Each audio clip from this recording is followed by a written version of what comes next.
Hi everybody, hope you're doing marvellously well. Well, about a week and a half, 2 weeks ago was NAMM. It was a lot of fun. Loads of our very, very good friends flew in. Ulf Bloomberg, I'm sure you know him from Hobo Rec. Adam Steele from Hop Pole, the rather wonderful, and my very good friend, Mr. Christian Kohler. I'm sure you know him from the Kohler Studios. Tons of great people. It was a lot of fun. And AES asked us to speak at a panel, which was a lot of fun. So I asked a bunch of really good friends, one of which, of course, was Christian Kohler, the rather amazing Mr. Mark Daniel Nelson, who you will know from the channel, Eric Belanger, an incredible mastering engineer, one of the best mastering engineers in the world, and Ken Calais. Yes, Ken Calais, the producer and engineer, one of the two producers, and engineer on Fleetwood Mac Rumours. Yep, the very same. So we didn't actually announce the guests. We just had modern music production with Warren Hewitt. And it was amazing. We arrived about half an hour early, and there was a couple of hundred people sort of milling around in the area. But there's like 2 or 3 rooms, so I just assumed that they were going to go into, you know, all of the different rooms when the rooms emptied out. Well, apparently I was wrong, because there was 220 people trying to get into the 90-person capacity room. It was insane. It was wonderful. Thank you, everybody that showed up. They said it was the most attended one they've ever had, which is absolutely fantastic. Mark texted me the other day and said, "When are you going to put it up?" He goes, "My mum wants to see it." He's going to hate me for saying that. But I thought that was pretty cute because my mum would like to see it as well. So without further ado, let's get on, and we're going to play in its entirety the panel that we did. It was very impromptu.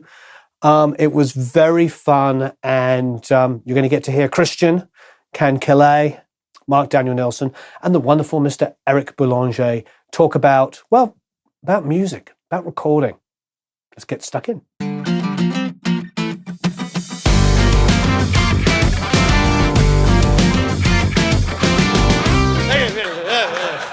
Speech. Well, I'll pass it to you. Okay. Well, so why don't we start at the end, seeing as we already know who that is. That's Mark Daniel Nelson. How would you describe you? You are a... This is insane. It is really good, isn't it? I'm rather surprised. And everything we do is always so informal. So we were expecting like 8 people and hanging out. And, seriously? Yeah, seriously. And like talk about like, hey, you know. But no, this is pretty amazing. Mark is a great friend of ours. He's, as you know, if you've watched Produce Like a Pro, you know he's on the channel all the time. He's an incredible mixer. He's really musical. One of the things I admire about him is he taste. Like, you know, you really understand less is more. I learned that from Ken. Well, we're going to get to Ken in like 2 minutes. Next to him is Eric Belanger from the Bakery Mastering. I'm sure you know him. He's mastered pretty much every other great sounding record that's come out in the last few years. And what I love about Eric is he is a real musician who still does, like, you do dates. You still do like classical dates and all kinds of stuff, don't you? Well, I played Days of Our Lives yesterday, so I don't know if that's real, but... You know what I mean? Your mastering engineer is world-class and also a world-class musician. Well, violin came first, so it's kind of cheating. It's like riding a bike. Oh, it's amazing. Now, Ken Calais, if you don't know Ken Calais, I would be absolutely amazed. I mean, if there's one of the 10 most successful albums of all time, maybe even top 5 most successful album of all time? Yeah, never know. It always changes. Yeah. Sales keep going up. A little album called Rumours, and Ken produced and engineered that record.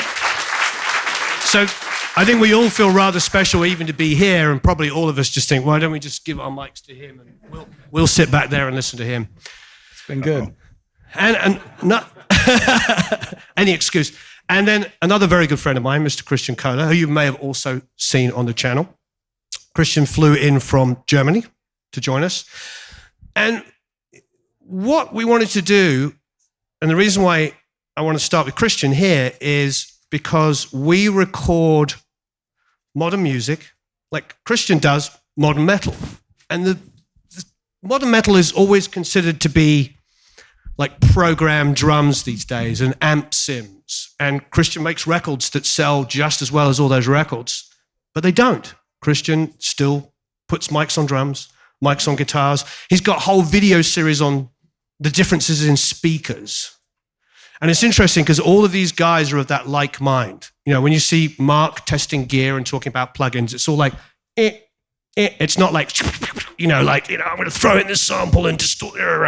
There's a lot of subtlety. And Eric, of course, is a mastering engineer. His job is to take something and enhance it, not to completely make it into something else, because he's got this sound that he wants to impart. And mastering engineers, Bob Ludwig is another great mastering engineer, also another classically trained musician. There's definitely something to that. And then, of course, Ken has made not only one of the best-selling records of all times, but let's be honest, one of the best-sounding records of all time. I mean, I tried.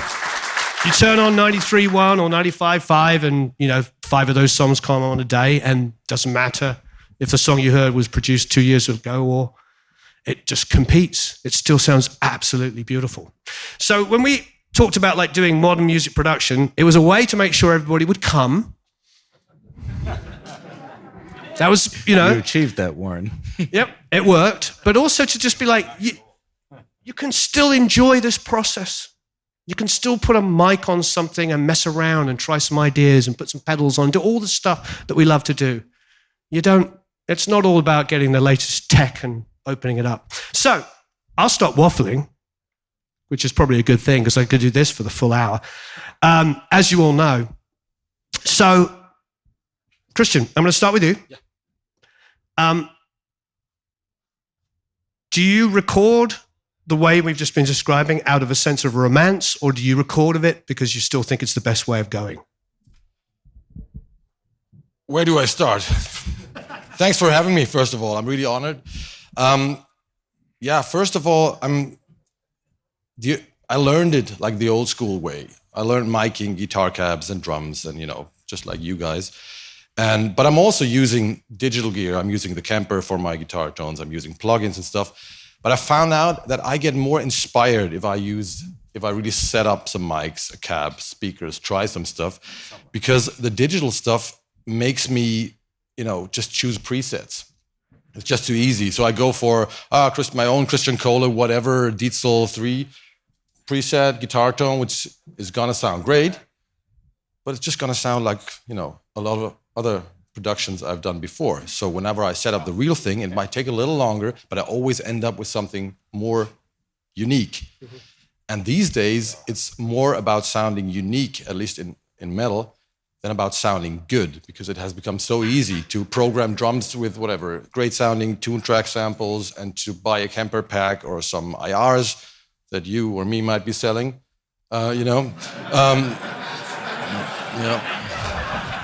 What? But which is handy, which is just great, because productions these days technically sound a lot better than in metal than they used technically 20 years ago. But maybe not emotion. No, because I always felt like rock music, and especially extreme metal music, is supposed to sound a little rebellious and dirty and edgy. And ironically, it sounds cleaner than ever before. Yeah, very, very good point. I'm going to quickly flip over to Eric, because Eric, for you, when it comes to, I think you can hear anyway, I'm speaking loudly. I feel like mastering is all about acquired knowledge. It's all about having done something so many times. Now you, I believe, could probably be given the most basic of tools made by pretty much any company. You're going to be able to achieve it because you have a crap ton of acquired knowledge. And when you hear something, you know what to fix, what to leave alone, what to enhance and stuff like that.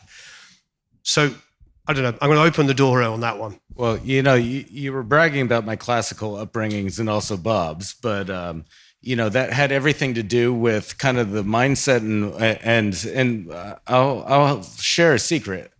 I never expected to be a mastering engineer whatsoever. I was my first professional experience was I got to mentor under Al Schmidt at Capitol. I was their first ever intern, and it was the best experience ever. And I was totally thinking I was going to be a mixer, and if not a recording engineer, and life takes you on that journey, but mastering really fits something, and to that extent, I think the thing that my violin background really brought me, and if we don't even know what type of crowd we're speaking to right now, but especially for students out there and everything, I think what's most important in terms of production and recording, and if you're getting into that, like, so easy is it to read things online, gain tools or anything like that, and start making music and everything. What's most valuable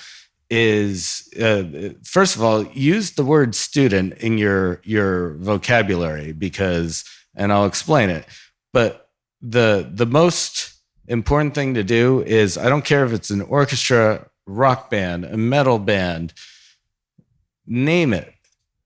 Try to put yourself on that floor while they're playing, like in a rehearsal, not in a live performance, obviously, you're not going to be on stage, but in that rehearsal, just like go and seek out being able to sit on that stage and actually hear what it sounds like when musicians are working. It's invaluable. Like for me, I got to do that on a daily basis because, well, I was in the ensemble, and that translated. And it's very important because everything that we do is the expectation of the miracle of recording, which is you press play and that band or orchestra is not there, right? It's just coming out of speakers and it's filling the room and it's as if they're there. And so if you don't have that firsthand like imprint of what that even sounds like in the first place, I think that's one thing that's kind of being lost with a lot of the technology that we're using. And, everyone likes to dog one technology or another, but like it just goes back to what are we doing in the first place? And so just get your ass on that stage or in that rehearsal and hear it for real. And it will change everything that you're thinking. You will go back to your studio or your home or your setup, whatever it may be, and you'll realize everything that's sounding wrong, like almost instantly, because you know what it sounds like for real. And I went off on a little bit of a tangent here, but I'm the king of tangents. Don't worry about it. Yeah. The point is that's where I really found my what you have in the head. And in terms of mastering, and when I said I didn't ever expect to be a mastering engineer, everything kind of fell in place. It's very easy, especially to students, to say, if it needs nothing, do nothing. But, then again, the level of mixes and recordings that are coming in through my door are not what they were when I was like in college or high school age, So it's that's where the perspective comes in. And I wouldn't have that perspective without knowing what it sounds like for real. So I would definitely advise anyone and everyone, even professionals, on, if you don't have a daily access to doing what I'm talking about, seek it out. And especially for those who are students, biggest advice is use the word student. Email people and be like, I'm a student. I would like to do this. Now, the answer might not always be yes, but you'd have to be the biggest on earth to be like, oh no, we don't do that. Like, it's just going to be like, if you get a no, you got to put yourself in the professional's shoes where it's like, this just isn't appropriate. That's what the no means. And so just be relentless, keep trying, and put yourself there, and definitely use that word student, because everyone will respect that word, because guess what? Every single person who you're trying to be on stage with or in a rehearsal or whatever it may be has been a student at one point, and it kind of gets right there. So that would be my advice to, I don't know if we're speaking to students in this crowd, but I'm assuming there's a few. Yeah. Yes, Yes. Very good. Yeah, I was going to say the same thing. Ken, for you, do you still have the wonder of the studio? You've tried so many different things. You've used so many different microphones, and you probably in your mind will go, "Oh, this is the best solution." you've got that enormous acquired knowledge. I do. So one of the best things, when I first started recording in '73, I went and I worked at Wally Hyder's, and they had a great mic collection. I learned what every mic did, what it sounded best on. I talked to every one of the engineers going through, and I can tell you, if you want to record a flea, what's the best mic for that, right? So when I did Fleetwood Mac, A flea microphone. Fleetwood Mac let me play as much as I wanted to make the sounds, and I literally took microphones, like you were saying, and put it on instruments. You could move microphones closer and further away from the guitar amp to get perspective change, make it a little smaller, make it sting harder. The keyboards, you EQ the keyboards and put some delays and effects on it, and I literally was doing sonic tuning with the EQ, which is in the old days, the EQ was right above the fader. So you could actually magically make the guitar sound like a piano or whatever. Today, in the digital world, you generally have to open up a couple pages and get to the EQ section. So it becomes less intuitive. So am I answering your question? Yeah. Well, I mean, we're all, like I said, we're all students here, and we're just like, tell us. We want to know. So, with Fleetwood Mac, we started learning that the drums were never sounding consistent, and we said, Mick, who tunes your drums? Do you tune it? Well, I was hungover today, so I didn't. So Richard Dashett, who was working with me, started tuning the drums every day. We had to learn how to tune the drums consistently. He would tap through the heads and adjust the screws, and we'd mess with the mics, and and mess with the overheads, adjust the height, and we made a drum sound that was just killer. Oh, yeah. And we had a drummer that was amazing. So every instrument is just so much fun to EQ and to record. So I highly recommend it, learning your microphones.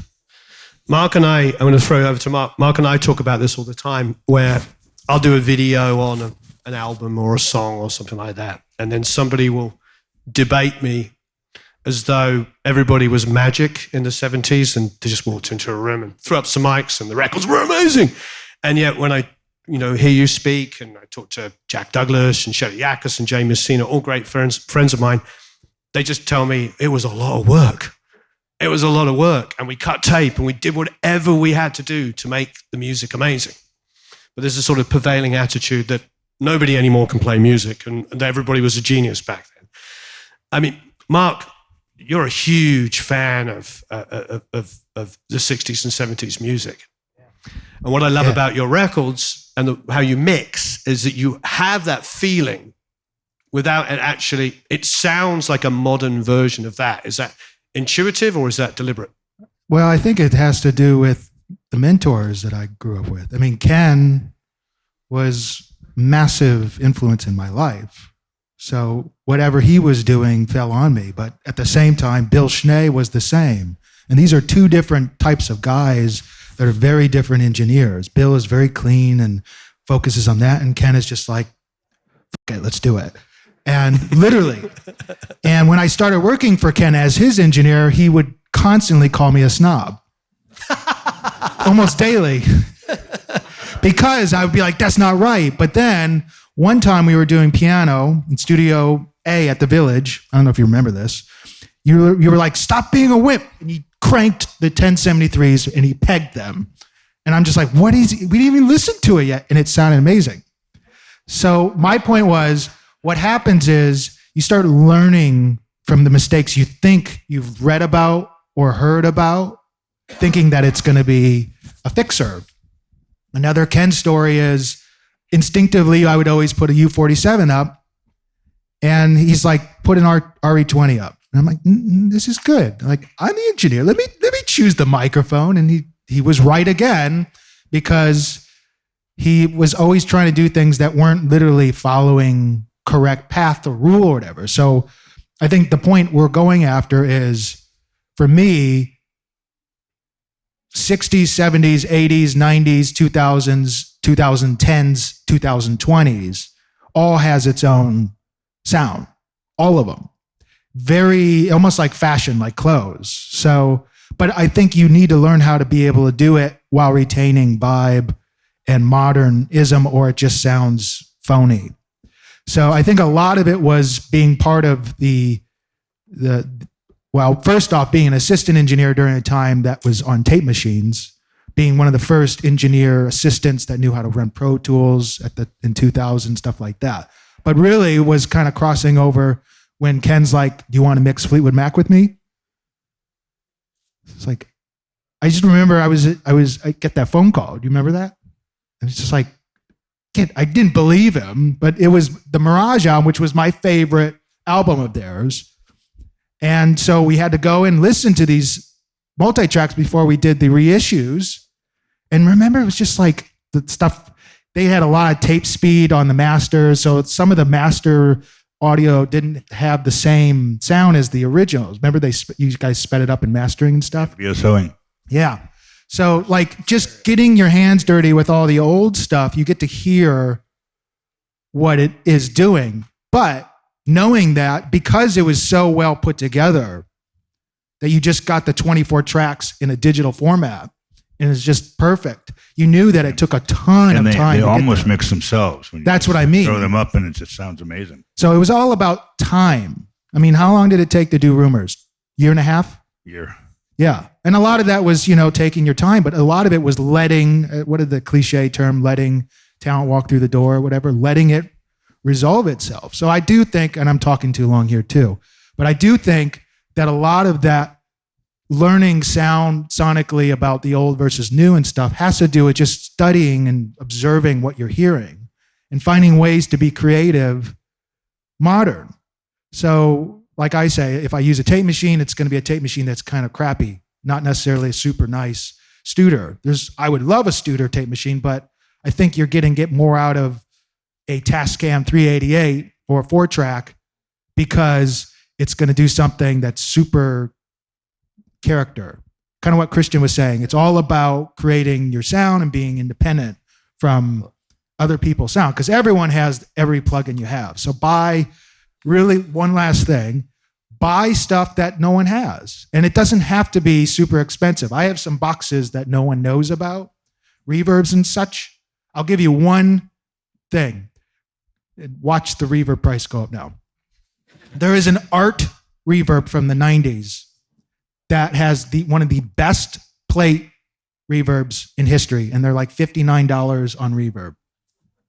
I won't say what version, but I'm just saying, like, these older reverb boxes are super unique because they're their own algorithms. This wasn't like everyone's cloning a 250 or everyone's cloning a 140 plate. What's it called again?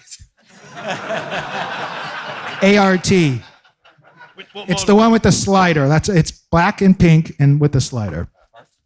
A art record. So yeah. I just wanted to say, I grew up in a very different environment. Obviously not in LA and not in New York, and there were no fancy studios around, and I couldn't do an internship anywhere. So I'm from a small, and still am, from a small... Still is in the same village. German village, right? And I wasn't even in Stockholm or Tampa in the 90s where the death metal, those were the death metal capitals in those days.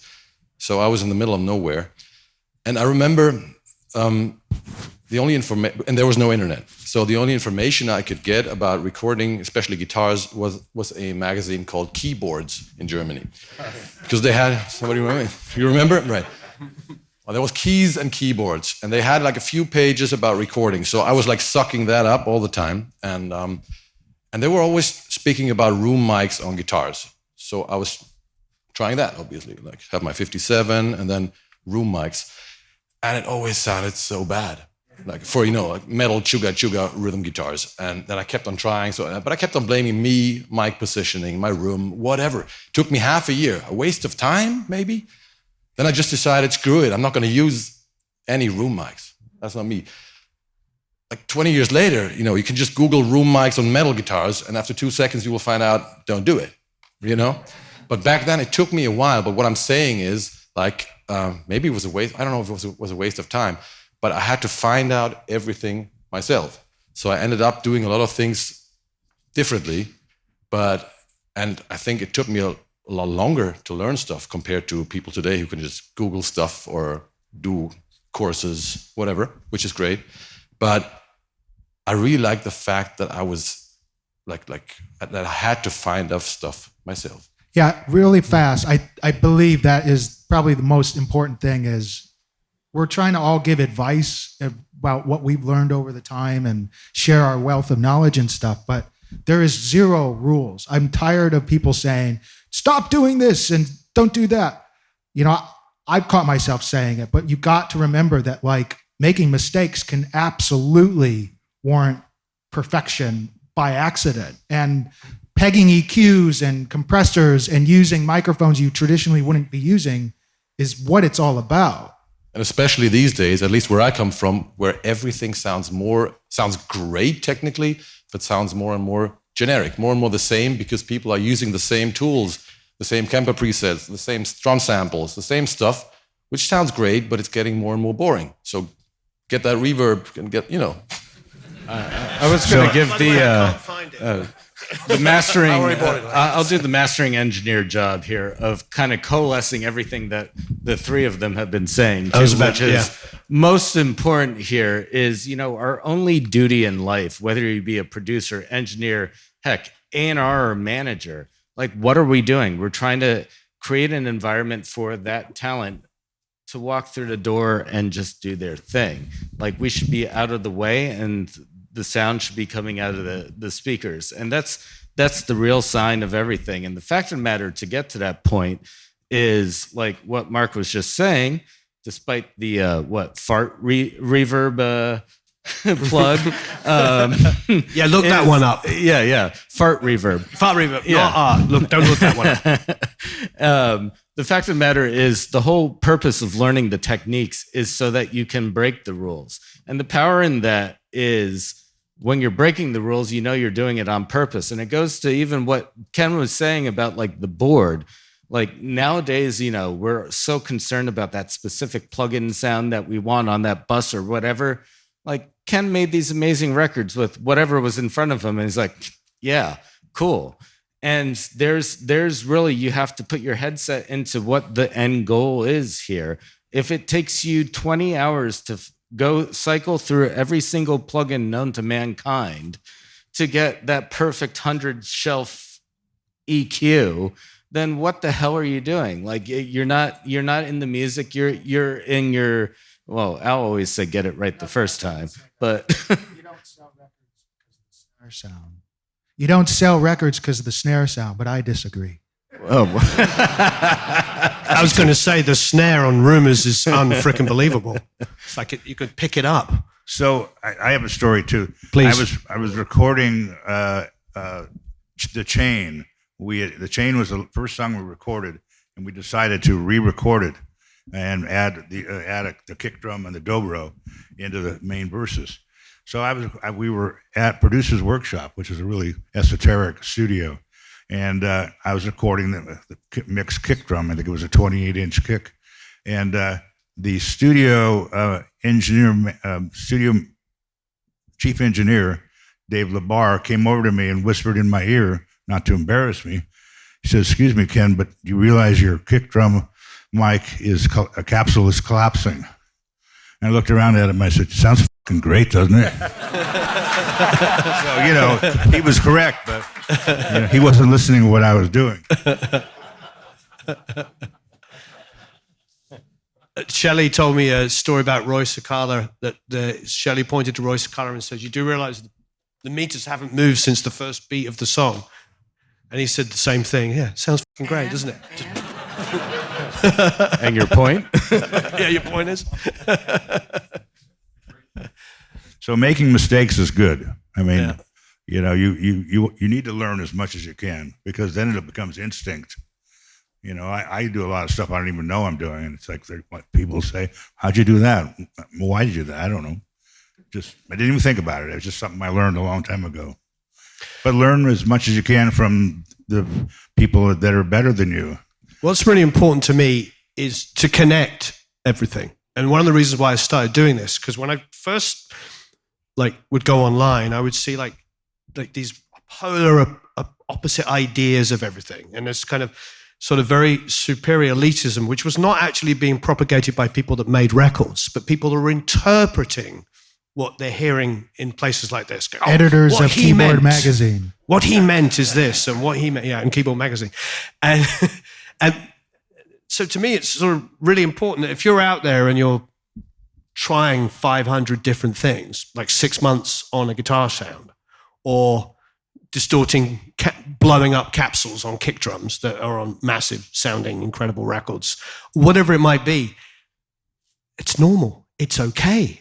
Well, Jeff Emmerich We all have the same. almost got fired because he was 19, put into the seat recording the Beatles, and they put that kick drum. He was probably one of the first to put the kick drum in. Put the mic inside the kick drum. Yeah, and he got literally tattled on by the brass of Abbey Road, and you can't do that. Exactly. And look at what happened. That Sgt. Pepper, I think, got the technical Grammy for the best engineer Grammy. So I think the biggest thing is, and I've said this probably every video, is just have fun. Because I know this sounds cliche, but the second I started having fun again and like using my hands and trying to do different things, it became easier and more relevant again. And it's exactly why we started doing it in the first place. I think everyone forgets. I do remember Ken had his studio up in Studio E at the Village, and I was there with him for about a year before we moved out and went to a different studio. And the last day, do you remember this? The last day we were moving out, it was after they already moved everything out of E. We were walking down the stairs because the Village has 3 stories. And there was all these kids on laptops sitting on the stairs with headphones and stuff. And you're like, who are all these kids? What is going on? And I just realized that that's the state of the industry now. There was so many people away from each other. They were all like making beats with their headphones. And then they would go back in the room. And I think Lady Gaga was there and a couple other random pop, totally different because it's a multi-studio building. But that's what it was. It didn't feel like there was a community of people playing together. It was all these writers or composers / producers creating the beat and then coming in because they're so used to working by themselves. And I feel like, it can be technically great, but you're going to miss that one thing that you can't express or put into words, which is feeling or emotion or something that you just don't even, it's the exact reason why I believe the records in the 60s and 70s were the way they were, is because they really developed time to get it right. I mean, listen to any 80s record, they sound terrible now, but they're magic. So, I was talking to a guy last night. He's a analog guy, and we were talking about the importance of playing together. And I told him a quote I remembered a while ago. They said that 2 musicians playing together, following each other like jazz, use more of their brain power than any other industry. The amount of energy that it takes to coordinate the beats and your tempo and everything. So it's a miracle kind of. So I encourage everybody to play together, do it live. That could be relative depending on the IQs involved, but or the drug. Yeah, you put me in there. It's. Well, I was just going to point out, I was certainly not there with the story Mark and Ken were telling about the people on the staircases. And as much as I love pulling Jeff Greenberg's leg about making money in that instance, the thing that's actually kind of interesting hearing that story is the fact that these guys who are working on beats, whatever they may be, on computers with headphones, like they're sitting in the stairwell of Village Studios versus their bedroom. Now that should say everything to you. Like that's what we're doing. Like they're sitting on that stairwell because they do want to be closer to that. Mm-hmm. And like us as producers and engineers, we should be like incorporating that. Yeah, sure. Some music comes from that. Like don't dog it either. Like you're setting up an environment, and that's as important as people playing on the ground too. And I think that's where the perspective of knowing how to play in a group and everything really comes into fruition. But that was just interesting to me. Yeah, you're wrong. No, I've been on this sort of trip the last couple of years talking about how bands in like the early mid-90s seem to incorporate electronic elements so much better than they do now. Because they things were limited because there was sequencing, of course, but so much of it was done through the limitations of tape that it had to be a performance. And I was just like listening to Uptown Baby the other day, and I was like, going, this still sounds, it almost sounds like the future, because there's like programming in it and synth stuff and everything, but it just sounds so much bigger. And I think one of the mistakes, to what all you guys are saying here, one of the mistakes we make when we're making records is when we tighten the wrong things. You know, you two were trying to figure out how to get their synths to work with their band. Now people send me records to mix, and I can tell the band have been edited to the synths. So everything's hitting together, like absolutely perfect, which is what you're all saying, you know, versions of that. And it's like, no, this band has a feel, it has a groove, it has something magical about it. You listen to just doom, doom, doom, doom, you know, any groove of U2's 4 bars, you're like, that's U2. That's the way they perform together. And so this is a lot of fun. I will say, I don't know what our time is. We still got a little bit of time.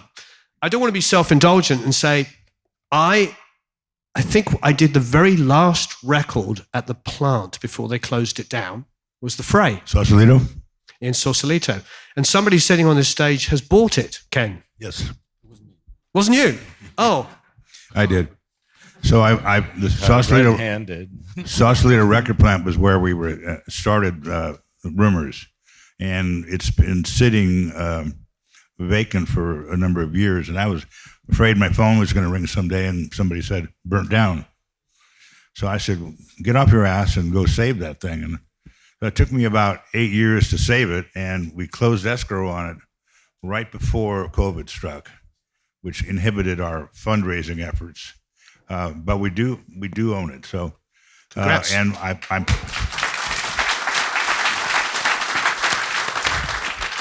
and I'm fully intending to bring analog back, people playing together. And I've got an SSL console, I've got an API console, which I did Rumors on an API. We started there, and I only could work the API when I ran plus 12 on the EQs.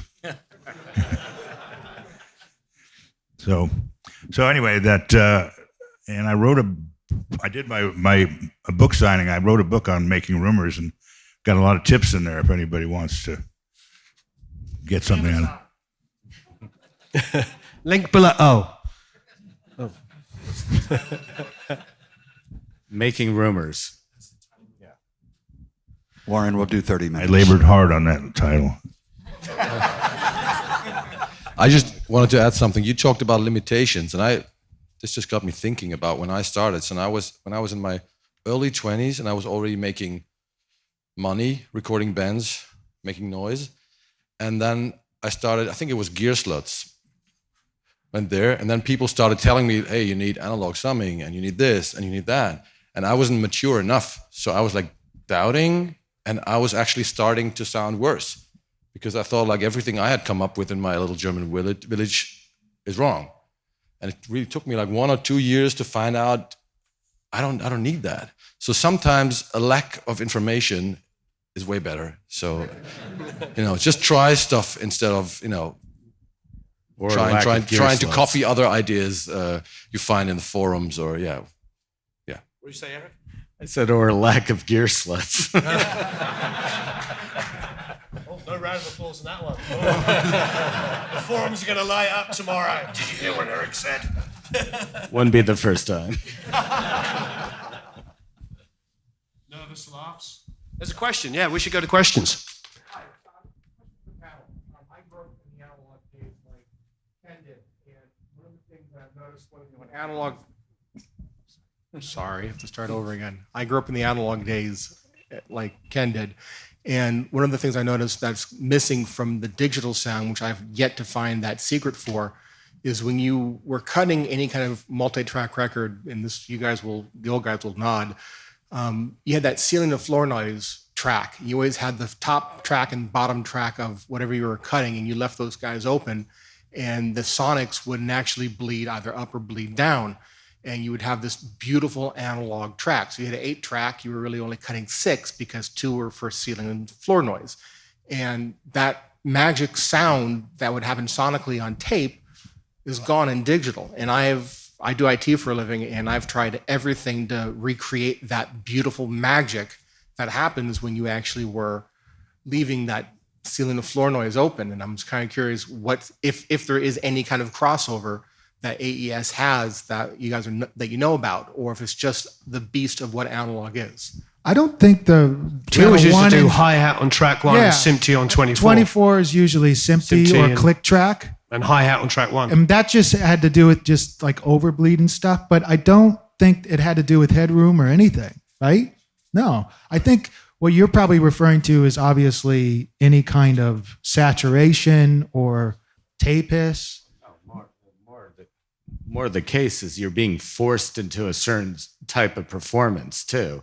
Like very few times are you getting like, I would beg to differ when you're doing, especially, I mean, forget multi-track. You could do a stereo recording off the Sony scoring stage with the full orchestra and it'll light up the room.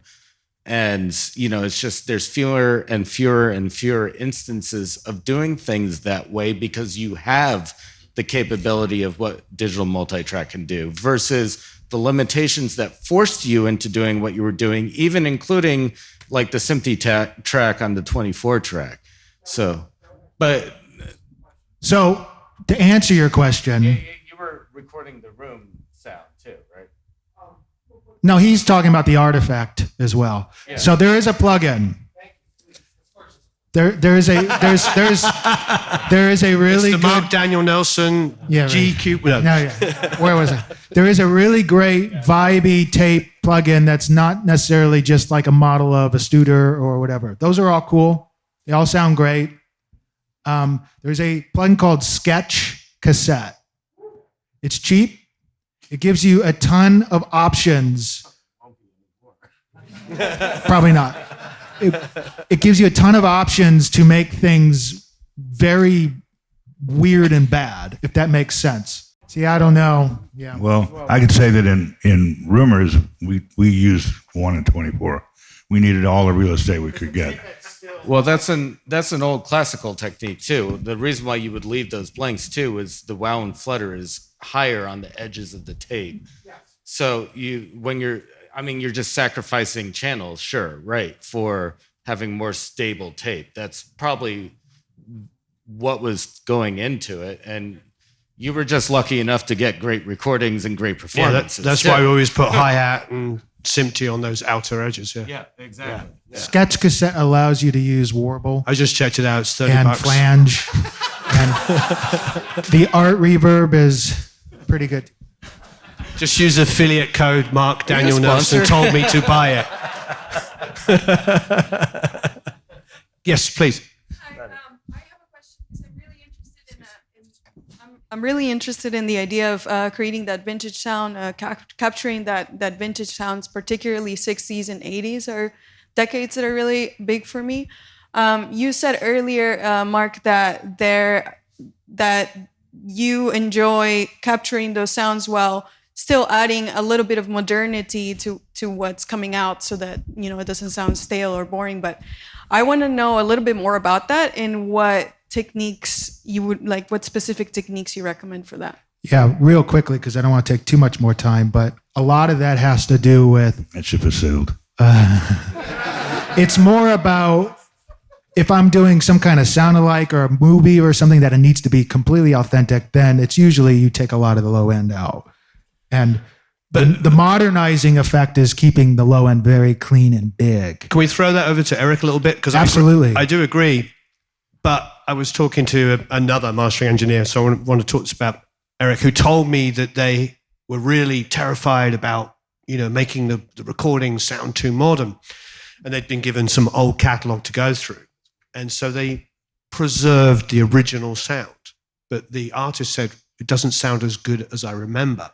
Because nowadays we walk into a room over there and there's a 15-inch driver going boom, boom. I mean, back in the 70s when I remember being a little kid going to stores, the music sounded like this. Now you go into a mall and it's like you're being blown up. And so it's getting that balance, isn't it, Eric, where you want it to sound modern but still keep the integrity of the original recording. Well, I guess that example also highly harks on where mastering engineers end up getting pivoted in terms of, I mean, obviously what we do artistically on the music is always perspective, but also we have to have that perspective on how people are listening. And all too often, mind you, with, you know, let's say legacy artists or doing catalog work when they're involved, there might be comments about that, but, you know, it turns out they're giving their feedback on like Beats headphones. Versus when they originally did the record, I'm pretty sure they weren't listening to it on those. Yep. So, you know, you also have to kind of put on your Sherlock Holmes hat at times as well.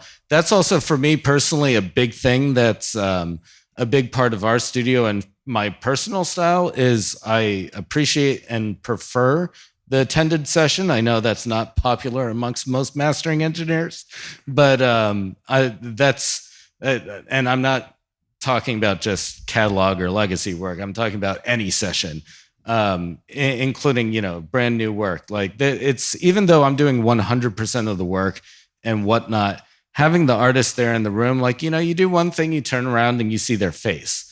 And it's like, you see that face and it's like, I'm missing something. What is it? And then they say like one esoteric thing like, oh man, that triangle is just too purple. And as crazy as that might sound, it might actually click with you and be like, oh, I was not paying attention to that. You start over, you do everything, and then, you know, the next thing you know, they're snoring on the couch because they know you've got it and everything's done and you never have recalls. It's all great. I mean, it's actually kind of funny. Most mastering engineers like being alone in their studio so that it's faster because they don't have that like drama of someone's breathing down their neck. But I find that my job gets done way the hell faster when they're behind me because it's like we're listening to the same thing at the same time and we're making music. Like this isn't just like I as a mastering engineer I am not a plugin. You know, it's not like a standard process. We're making music up until the end. And I'm just grateful enough to be at the end. So that's kind of the answer to that. No, it's great. I do think to your question, there's a sort of like if somebody plays you something from Adele on the first couple of albums, you hear something that's incredibly influenced by a certain period of music. But if you go and play the reference to what you think it's coming, like Be My Baby, boom, boom, boom, bam. I mean, in your mind, it's boom, boom, boom, bam, but it's really doom, doom, doom, dam. It's tiny. I mean, I think it's anything below 100, maybe even 150. I was about to say, the amount of times that I've had a record come in where it's just piano and vocals and very nice and open and everything, and they're like, no, it's not sounding how we want. Like, let me give you a reference, and then they send over Green Day. I'm like, you know, maybe it might not be the mastering. There's this thing called an electric guitar you might want to invest in. So I think maybe, Mark, what do you think? Do you think that the answer is to find a modern reference to an older track? Well, think about Bruno Mars. His group does it really well. Mm-hmm. There's a lot of ways to do it. I think a lot of it is honestly, you know, using plugins like Sketch Cassette because there are $30 on Plugin Boutique. Why is that funny? Mark told me to buy it. I'm serious. Hashtag. I mean, it was like that is one of the most magical plugins to get some crunchiness out of it. But then using, you know, things that retain all the definition of your low end. So you're basically doing, I think we did that with the reissues of Fleetwood Mac, where there was a little more bottom end than the original. And I think it was just a little more, it's the same kind of sound, just a little more modern sounding, a little more, almost like you put a subwoofer with it or something. That's just my taste, but I think that's the easiest way to do that. Yeah, is just focus on clean, tight, low end, and then all the mid range is that crunchiness with Sketch Cassette. Hashtag Mark told me to buy it. Any other questions? I do have one right here. Bottom floor. Oh. How's it going? You guys are all great. Because I watch both of your guys' forums and some other people that are here. My direct question is, How do you guys feel of the impersonality of music nowadays? Because a lot of it is either electronic, right? There's either a lot of plugins that are being used. There's an impersonal set of people or musicians actually playing together in the same room to create something artistic. And you guys, as producers and recording engineers and master engineers, get information that is overabundant, maybe of just because that's what everybody knows. Everybody's posting it on the forums and magazines, and people think that that's what they need to do. And unfortunately, the reference for artists today is very electronic, so it's not personal anymore. I'm going to say one thing and pass it on. I get a variation of that question. Yep. And it's a fantastic question, and everybody's got very strong opinions. The answer I always give to everybody with that variation is collaborate, collaborate, and collaborate, because it's what speaks to everybody here. If you're working in isolation, you can spend 6 months on that guitar sound, but if you had a guitar player came in who had made a record with somebody else or whatever, that guy would have brought an experience. The more you can collaborate, and that is, Mark will tell you this from his experience, my experience as well. 1 minute I'm producing an album, next minute I'm the Pro Tools editor for Dave Sardi, because I got to work with Jet, but I'm producing albums and I'm getting paid pretty well. But I'm now suddenly I'm in a room with totally different musicians and I get to experience something new. Eric literally went from first chair violin on a tracking date to engineering the actual full orchestra. I wasn't there, but that was what, 2014. That's quite collaborative too. But the point is, it's like, and I think Ken used to say this, is like everyone takes the trash out or something like that. You just don't put yourself into the headspace, and don't forget to get Sketch Cassette. Well, I'm not going to tell that story because it's not going to answer your question, and I'll let Ken probably answer it more. But my direct answer to you would be, it doesn't have to be. Like, you don't have to be in a room by yourself. You can at least go to Jeff Greenberg and ask for staircase rental space too. I'm sure he'll rent it. The fact of the matter is, I'm sorry, Jeff, I'm just poking fun. But the point is, it doesn't have to be. Just like, the common thing, oh God, in the string world where, you have people, the paper pushers looking at budgets. Oh, we don't need real strings. We'll do the sample thing, right? Well, it goes both ways. Like, if you're feeling that way, well, then get your ass out of the house. It doesn't have to be. In metal, I gotta say, it used to be, like when I started in the 90s, it used to be a band, mostly that's like one main songwriter, but yeah, he needed the other guys and needed to get into a rehearsal room and to rehearse the songs.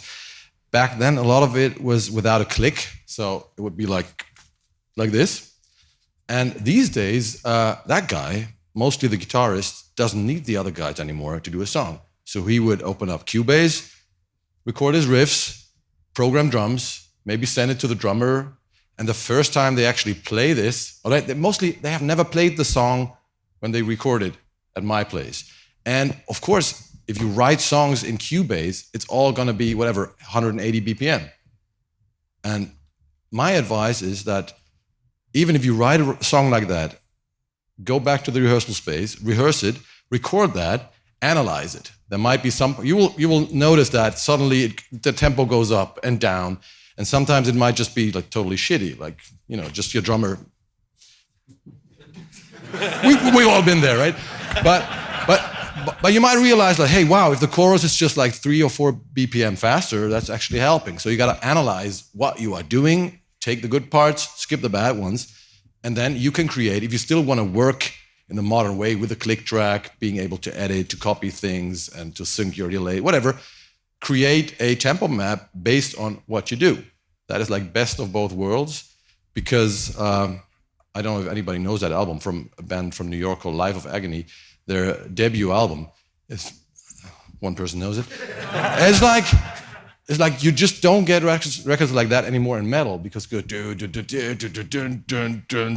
tempo change. Every riff has a different tempo, and you can just tell they have rehearsed this, whatever.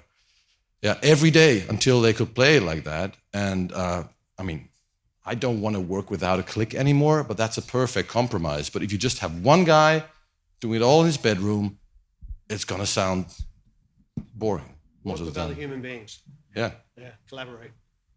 And I wanted to say something about attended sessions. It's the same thing with musicians getting together. There's certain magic, but I also kind of hate having attended sessions while mixing. But it, again, makes things so much easier. If somebody's there, you talk to him, you know, if you get an email, you know, it's like millions of problems. And it's like, oh my God. Once you get together, listen to the song, do something, mostly it's 5 minutes, and done. Just take the coffee machine out of the studio and then they go to sleep. It's good. Listen, I just got one thing to say, and I hope I speak for everybody in this room, but you all are very busy people up there, and you have busy lives, but we really appreciate all the things that you do for us with the videos and with being here today. We really, as a group, I'm sure, appreciate all the time that you put giving back into the system. Because a lot of people don't put back in the system, and they don't give back and make a complete circle. So we just want to thank you for that. I mean, one of the blessings for me is to meet these guys. I remember talking to Larry Crane about tape op, and I think he started tape op when he first started recording. And I said, "Why did you start tape op?" He goes, "Because I wanted to meet people like this so I could get good at my job." And there's always a bit of it. I mean, there's nobody, even with Ken's vast experience of making some of the best albums in the history of the world, you're still going to learn every day. If you're not learning, then... He's a student. Yeah, it's a student. Yes. Yeah. You always want to be a student. Always be learning. Yeah. Any other questions? There's two guys back there. Dirk? I know Dirk. Curiosity, how often, I mean, there's a lot of accumulated knowledge on the stage. How often do you guys find yourself kind of pushing your limits or getting out of your comfort zone? You know, like with Christian. I think that's a Ken question. Because with your experience, do you still find yourself outside of your comfort zone? And not very often, because I bring in musicians that I know. We rehearse, we talk about the music. So I've worked with a writer, and I mean, sometimes when I'm doing crazy mixes, it kind of like, well, are we like I'm doing a Joni Mitchell mix now, and I'm kind of doing different stuff, but I don't want her to yell at me. You know, that's my goal. So I'm doing some stuff that she's probably never heard before. So we're doing Atmos mixes. So, but I'm not using. Another question. I'm trying to get a bunch of questions. Directly behind. Artist or a band or a label that comes with these ideas about production. Like, we have to have drum samples. We have to have Melodyne on everything. You do what they say. Just get a check.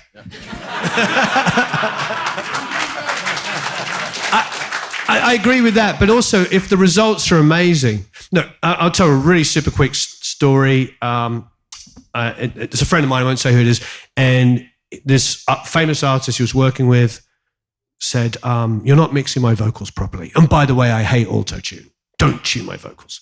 And said, "This last person that I like to use that mixes my stuff uses this perfect combination of delays and reverbs, and my vocals sound amazing." So this guy struggled for ages to try and get this perfect vocal sound. Artist is like, "You know what? I'm sorry, I love you, but I'm going to give it to this other mixer." Other mixer does it. Sure enough, listen to the track. The vocals have been tuned. The thing is, the artist just wants the results. And so in that situation, if you can get an amazing sounding record that blows their socks off, does it matter that you did or didn't use a sample or didn't do X, Y, and Z? And you want to bring yourself to the project and fall in love with it. You know, the question I hear asked a lot as well in forums and underneath is like, how do you work on music you don't love? You know, I always end up That's where loving that it. check comes into play. Sir, you had a question. Yes, sir. Thank you guys for being here. I chime in with him. I appreciate you guys. And Warren, I subscribe to you. I subscribe to you over there. And you guys are just awesome, man. I learned so much. So my question is, because you guys never covered this, how loud or how quiet do you listen when you're working, and how long do you work before you take a break? Number two, can you explain the difference how you apply a second order and third order harmonics in your saturation? I mix. We're talking about volume? Yeah. What? I listen to about 90 dB. What? Yeah, right. But back when we did Fleetwood Mac, it was how far will this knob go? And my hearing is suffering from it, so we listened to Max. Were you using near fields, or were you using in the plant? Were you using those Far fields? Yeah, the Oxford. Yeah. And high power. And I would try to nudge the volume control back a little bit, and Lindsey Buckingham would come in and go, "Turn the fucking thing up." And boom, okay. So sometimes you have assholes you work with. The key thing is you just try to keep it safe, because you only do get 2 ears. This is coming from a guy that mixes way too loud. And I have to, like, every 5 minutes tell myself, come back. Because it's just funner when it gets louder, when you can feel it, but it's super bad for your ears. For me, the dim is your friend. 88 dB. Use the dim, set it to a nice low level, and when you're doing, this is probably something Eric can speak to as a mastering engineer, because he lives in the world of detail. But for me, when I'm doing detail stuff, I do it at dim. Like if I just gotta get this little thing, I turn it down. If I'm doing an edit, I just remember to hit that dim button. Otherwise, it's like blasting and you're digging it, and that's part of it. I want to enjoy listening to music, and I'm positive. But as soon as I'm going to get into something, I'm going to spend 20 minutes on a detail. You do not want to be blasting it, because after 20 minutes, it's just like, I need more 3K. I need more 5K. For me specifically, I benefit from the fact of with mastering, like it's all on my accord, as opposed to a recording engineer or a mixer that has to be doing things way more long term throughout the day. There's other people in the room, that sort of thing. But for me, when I'm working on a track, I'll be pretty loud when I'm doing it. It's actually kind of the opposite for me. I do the detailed things when it is up to level, which for me, I think is around 79. But that's just my personal taste. It has no bearing on anything aside from that. 79 for most of us is the dim. It's I'm being honest. When you're doing we're cranking it. We're probably in the 90s. But the most important thing that I was going to say is I take breaks. So every time I'm printing a track or something, like I don't still have it on full crank. Like I put it down on purpose. Or like if anyone's mastered with me, a client, a lot of times they'll like to sit in the chair from the perspective and listen to it and everything. And of course, I let them do that and have their fun, and I leave the room. And that's just because I'm taking an ear break. And also, I'm big on lunch. Like I like going to lunch, and it's a little bit more human, and it's also an ear break. So taking ear breaks is really very important along those lines. I would say, I don't know. I've never learned this, but people or my clients tell me that I listen on like moderate levels, but something I found out is that whenever I'm listening really loud, like my daughter comes in and goes like, "Ooh, that's loud." I'm mostly trying to compensate something, like something sounding wrong. So I try to compensate by pushing the levels, and yeah. It's a bit more excitement. Yeah, right. So I feel like whenever I feel like this is really loud, it's like, is there something wrong? And mostly there is something wrong. And I'm not doing this on purpose, but I'm just cranking it step by step, just, to make it sound better than it actually is. But, I find that when you listen too loud, it's hard to go back. For me, it's just I can't go back down again. So when I always like to jingle the ears 95, 100 dB, but then pull it back down to 90, 88 as much as I can. I have to force myself. Yeah. Because I like to hear it loud. Yeah. We're all in music because we love it. I think the second and third harmonic order thing, I don't know if that's a quick, easy answer. Or if does anybody here have a strong opinion on harmonics and stuff? Whatever sounds better. Yeah. Not trying to be dismissive. I mean, seriously, by definition of the term distortion, you are distorting the thing. So now you're playing an instrument. That's how you should think of it. Like you're not recreating something. You're doing what you want now. You're taking it further. So it's whatever you want. It's artistic. The second, it's even harmonics, but that's a bunch of BS too.